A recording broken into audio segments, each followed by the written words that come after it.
जैसा कि हमने पिछले एपिसोड में देखा था कि सान जो डीमन किंग के पास आती है अपने दादाजी की थिएटर को बचाने के लिए, और उसके बदले में डीमन किंग को वो चौथा ट्रेजर दे देगी।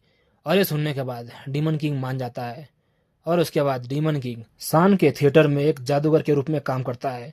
और वहाँ पे दर्शकों में से डीमन किंग फैंग ही को बुलाता है, और लगातार डीमन किंग फैंग ही को जान से मारता है और इसको पुनः जीवित करता है। और ये सब देख के सभी दर्शक काफी खुश हो रहे होते हैं। तभी वहाँ पे लिंगडियन कंपनी की सुरक्षा विभाग की प्रमुख आती है, कहती है कि हमारे सीईओ ने तुम्हें कल 9 बजे बुलाया है। लेकिन ये प्रस्ताव डीमन किंग ठुकरा देता है।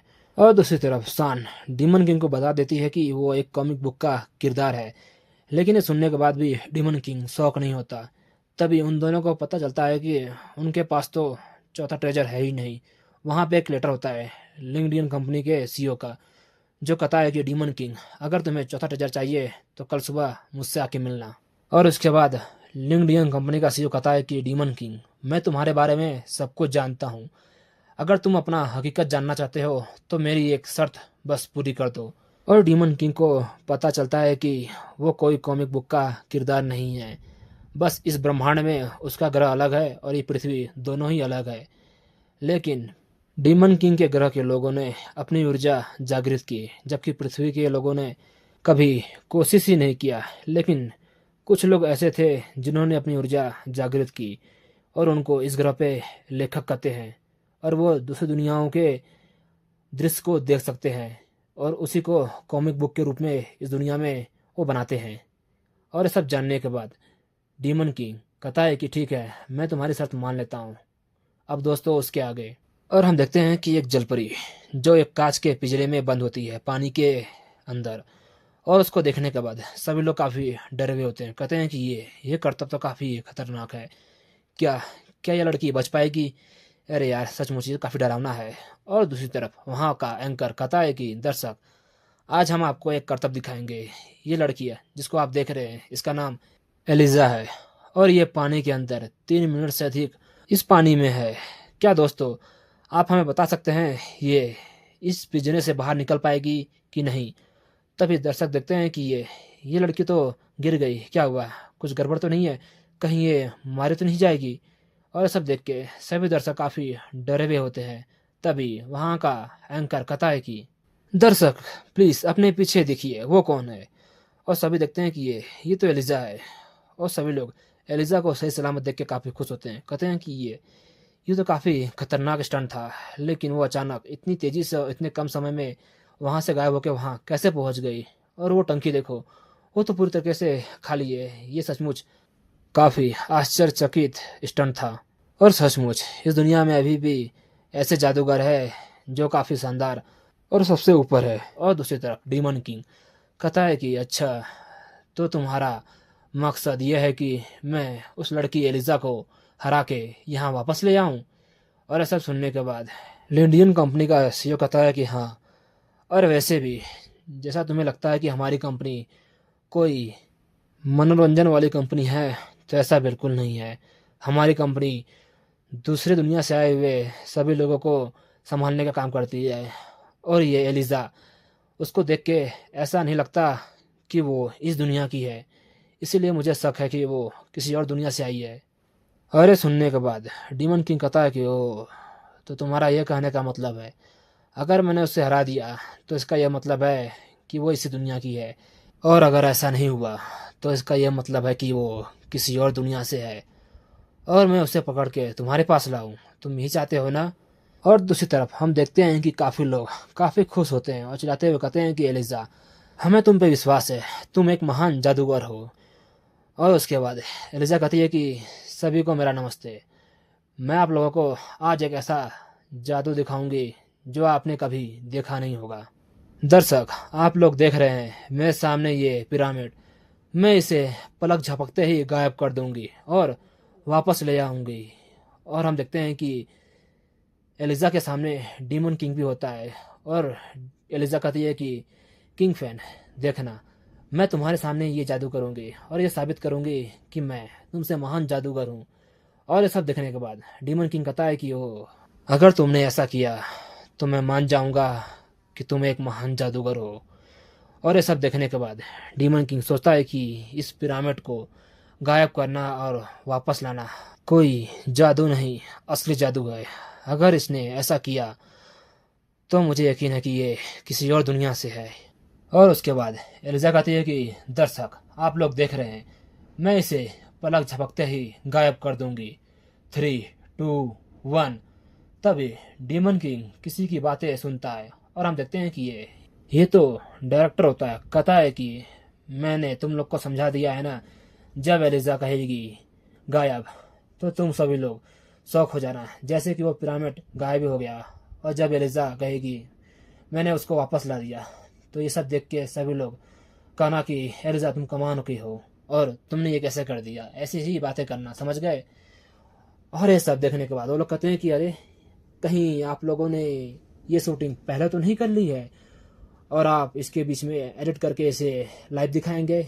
और ये सब सुनने के बाद डायरेक्टर कहता है कि हाँ बिल्कुल, हम ये शूटिंग करने के बाद 10 मिनट बाद स्टूडियो को भेज देंगे और ये दिखाएंगे कि ये लाइव है।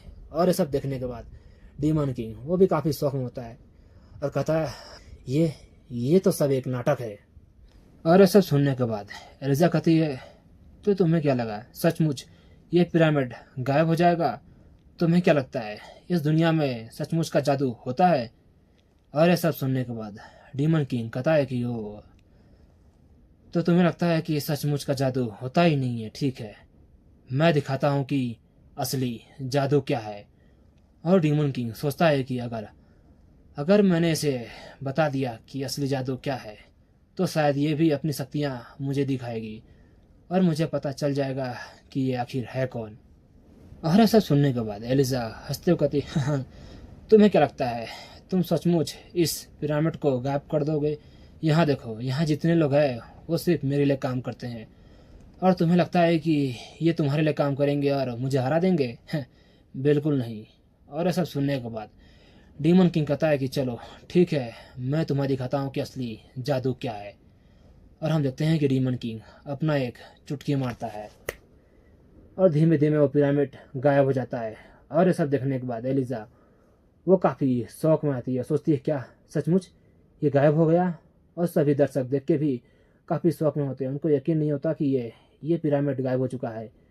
और डीमन किंग कहता है कि मैं इस पिरामिड को वापस भी ला सकता हूँ, देखना है तुम्हें तो ये देखो।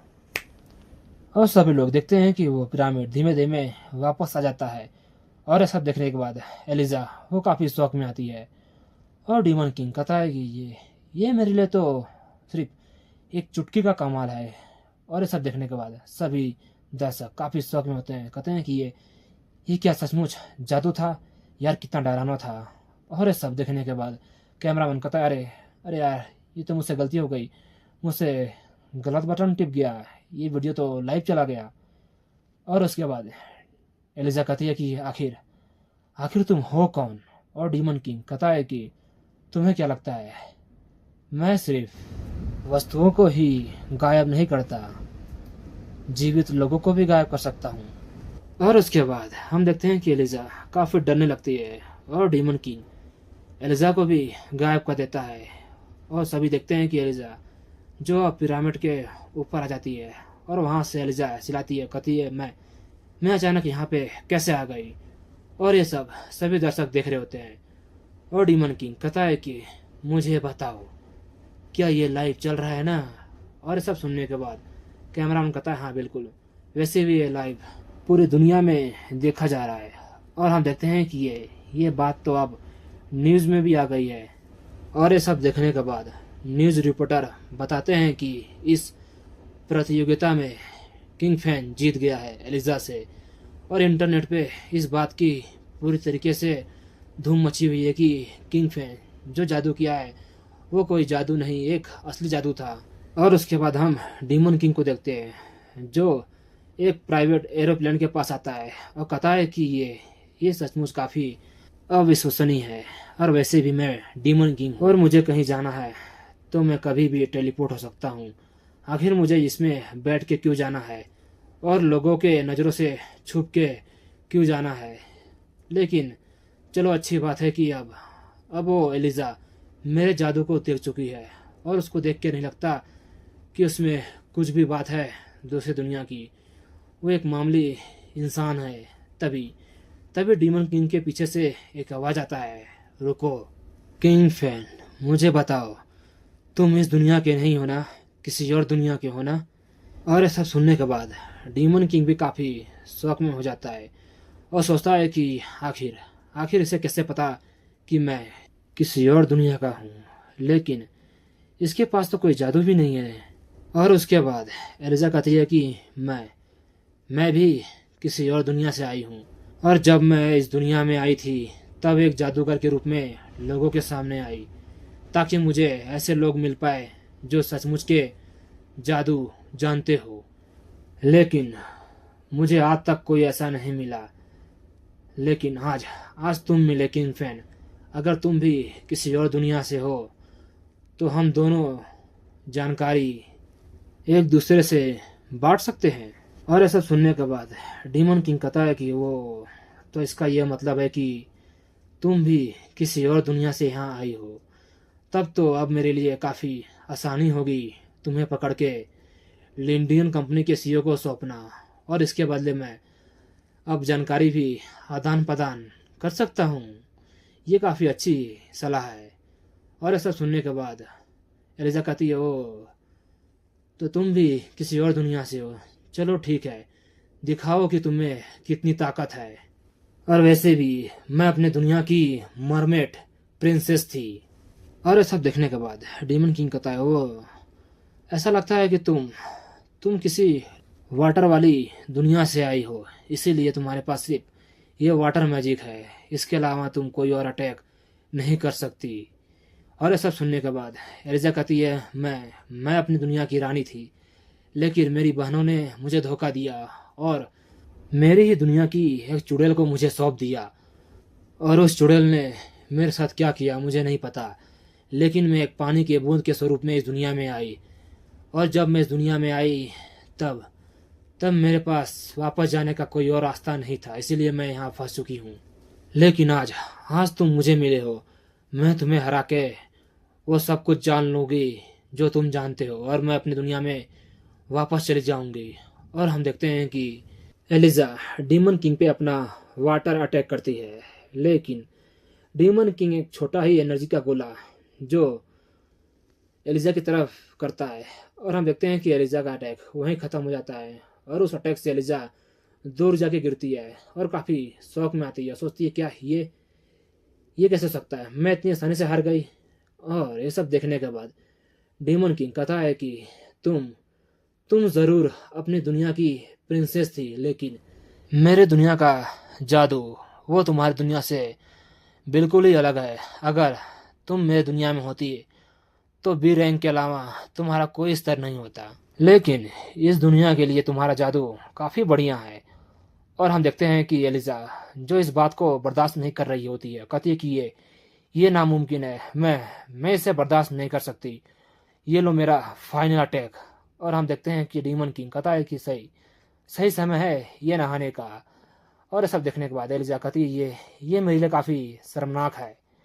और दूसरी तरफ डीमन किंग सीरियस होते हुए कहता है कि अब खेलने का समय खत्म हुआ, अब मेरे साथ वापस चलो।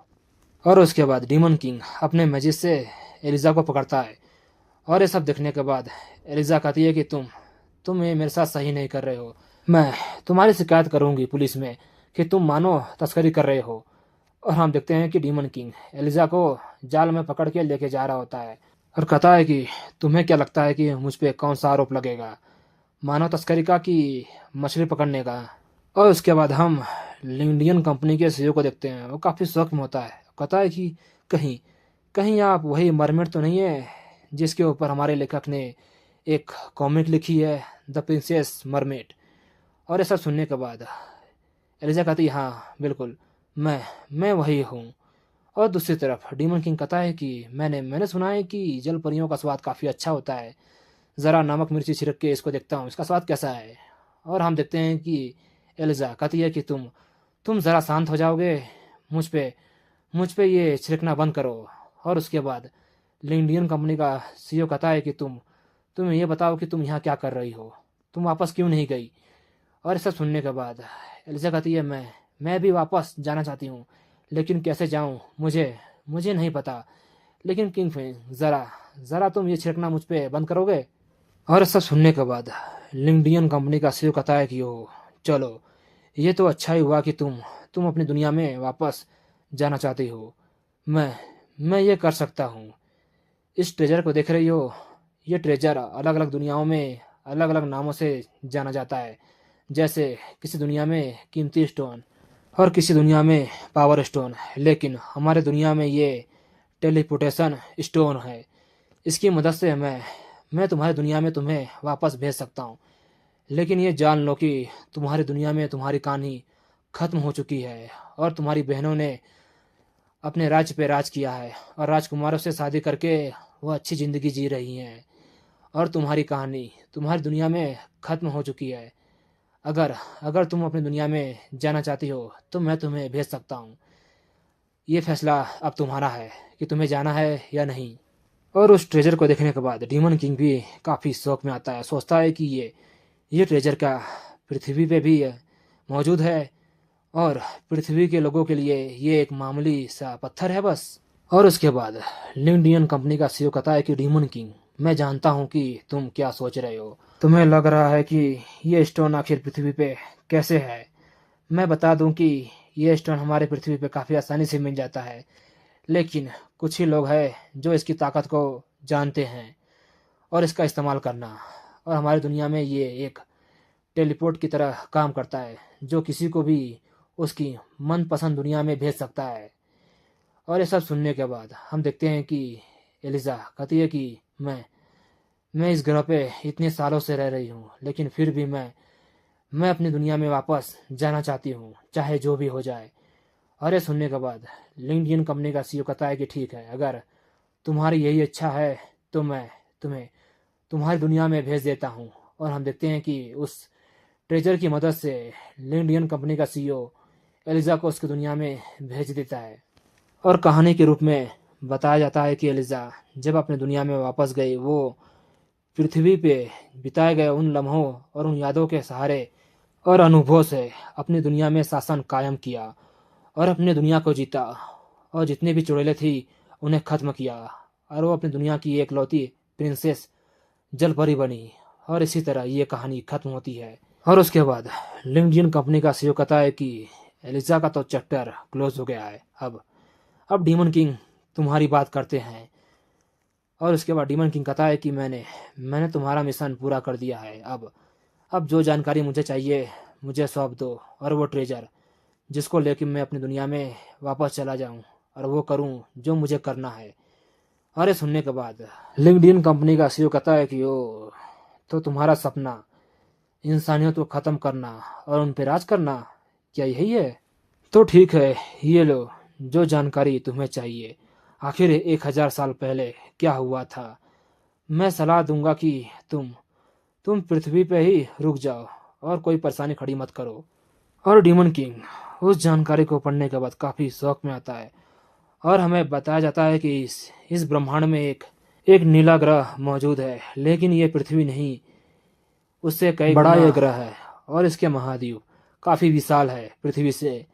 और इस ग्रह का नाम ब्लू स्टार है। और एक समय पे अंतरिक्ष से कोई चीज़ उस ग्रह पे आया जिसने पूरे ग्रह पे खून की नदियाँ और लोगों का नरसंहार करने लगा और धीमे धीमे लोग वहाँ मरने लगे। और दूसरी दुनिया से आया हुआ वो जीव दूसरों को एक डीमन के रूप में दिखने लगा और वो डीमन धीमे धीमे अपने जैसे और लोग बनाने लगा और एक बहुत बड़ी सेना खड़ी हो गई।